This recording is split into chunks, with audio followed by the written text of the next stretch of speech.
So recently I tried out the JBL Endurance Peak II just before JBL dropped the Endurance Peak III. So I thought it'd be a good idea to pick them up and try them out and see if they got any better from the Peak IIs. And after having them for a few weeks, I'm sad to say it's a little bit disappointing. I'll have to tell you why. So let's talk tech. I'm Adrian with Ardently Tech, and the Endurance Peak III offer a good amount of features. They start off at $99. They offer 50 hours of battery life, which is 10 hours in the buds alone, and then another 40 hours with the case.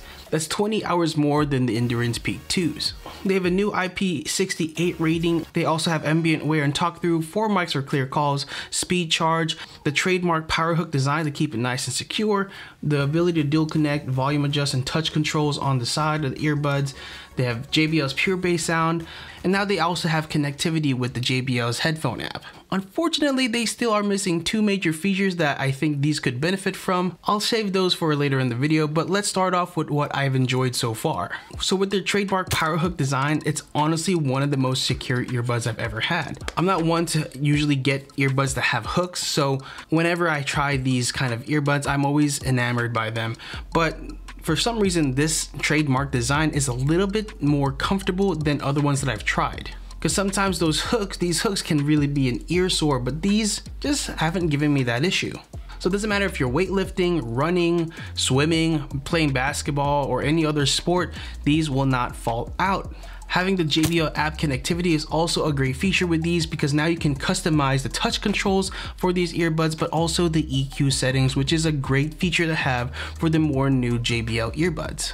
I'm not sure if I've said this before in other reviews about this app and earbuds that connect to it, but it's a really easy app and it's a really great user experience overall. But the one flaw of the customizable touch controls is that you no longer have the ability to swipe up and down the earbud like you did on the Endurance Peak II to adjust the volume. That was such a nice feature to have, to be able to just swipe up and down to know that what you're doing is actually doing that, and to tap and play to play and pause. Now you can only pause and play with a double tap or a tap, or on the other earbud you can turn on ambient aware or turn it off. But if you wanted to have volume control on there, you're going to have to sacrifice either the pause and play or the ambient aware toggles. So it's a hard decision to make. You eventually figure out which one you like the most. But a feature that's new to this earbud that I'm really excited about is the ambient aware and talk through mode, which is basically their transparency mode. In my review for the JBL Endurance Peak IIs, I mentioned that these earbuds could really benefit from it, and honestly it's been true so far. Since they have the nice power hook design that keeps it nice and secure, taking them on and off isn't as easy as taking a regular earbud in and out. So using the transparency mode or the ambient aware mode or talk through mode with these earbuds is really beneficial if you're trying to have a conversation without disturbing your music or having to take them on and off, or having to take them out of your ear just so you can have a conversation. Usually at the gym I'm trying to keep to myself and talk to less people, but sometimes you need to talk to somebody to see if they're on a machine, so just having to tap instead of taking out a whole earbud is a nice thing to have. And another great feature that's new but I haven't really utilized myself because I don't go out there swimming with these earbuds or doing dirt biking or anything that involves a lot of dust, but the new IP68 rating is a really nice feature to have for those people who will benefit from that. You can really take a shower with it. It's a really great feature for those who might need it. Despite those positives, there are some bad things about this that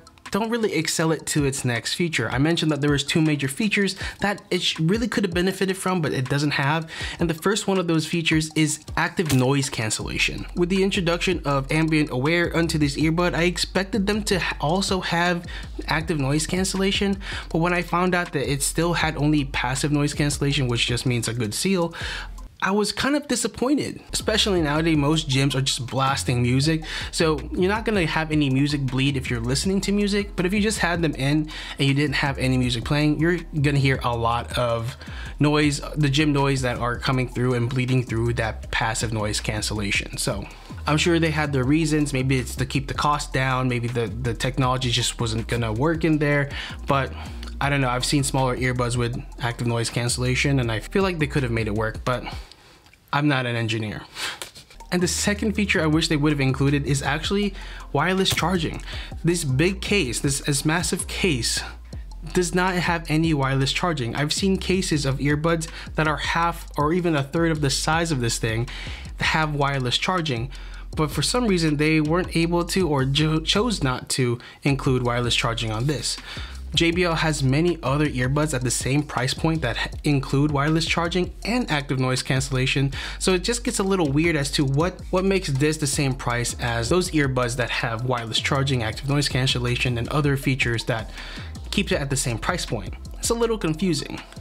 That being said, the battery life on this, you rarely ever have to charge it, but at the same time, it still would be nice to have. Now with earbuds like this, it's going to lend itself to larger cases, so that's kind of inevitable, but it didn't really get any smaller from the previous model, and actually I prefer the case of the Endurance Peak II a little bit more than I enjoy this one. One of the reasons is because they removed the button that opens the case up for you. Now you have to just manually open and close it. I remember when I first got it, I had trouble opening the case because I just was so used to pressing that button, and it's a little bit slippery. The texture's a little bit slippery, which is kind of a reoccurring thing with some of the JBL earbud cases, but that also just might be my hands, who knows. It's still nice that they have the nice LED battery life indicator right there. It's just weird, they didn't make it easy for you to lift the case. They made it flush with the rest of the case, which I guess aesthetically looks good, but there's no like divot for you to pull the case up like it is on the JBL Live Pro 2s. It's a little weird. So I missed that button a little bit. And another feature I kind of wish it had, even though it's not necessary for earbuds like this, that where you're going out to the gym, having multi-point connection would have been nice. That's a feature that I really love on the JBL Live Pro 2s personally, because I have a work phone and my personal phone, and having the ability to connect to two different devices and switch seamlessly between them is a really nice feature. That being said, I know like you're not using workout earbuds for that same function typically on a day-to-day basis, but having that feature would make a good case for it to be used as a day-to-day earbud outside of just a workout earbud. It'd also be nice if you can connect it to like your iPhone or your smartwatch at the same time and be able to switch between the two. Or say you have a cellular Apple Watch and you want to connect it to that and connect it to your phone without having to switch and turn off Bluetooth settings and mess with that stuff. Having the ability to switch would have been nice here, but again, not the biggest deal, but it's something that I think could have been thought about with this earbud. I'm not sure if this is necessarily a flaw or something that I would consider a con, but something to think about, something to note, is that the ambient aware, though it's good and nice to have, there is a difference between the ambient aware on these earbuds than they are on the JBL Live Pro 2s. The transparency mode on the JBL Live Pro 2 very comparable to Apple's transparency mode on their AirPod Pros, but for some reason these have a little white noise when you are listening to them on transparency mode or ambient aware in a quiet environment. I mean, like if I'm here in my room and I put transparency mode on right now, I would hear a slight shh with the earbuds. I don't notice it when I use that transparency mode at the gym or louder environments, but when you're in a quiet environment, you do hear that little white noise. Now, it's not a biggest deal, but if that's going to bother you, that is something to note.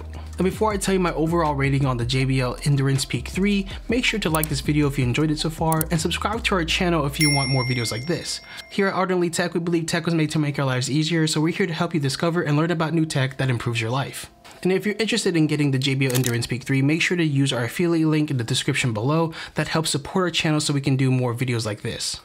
Anyway, my overall rating on the Endurance Peak III is an 8 out of 10. I rated the Endurance Peak II a 7 out of 10, just average, you know, it's okay, it's a good earbud, very specific use case, but this one is a small step forward, just not as good as I hoped.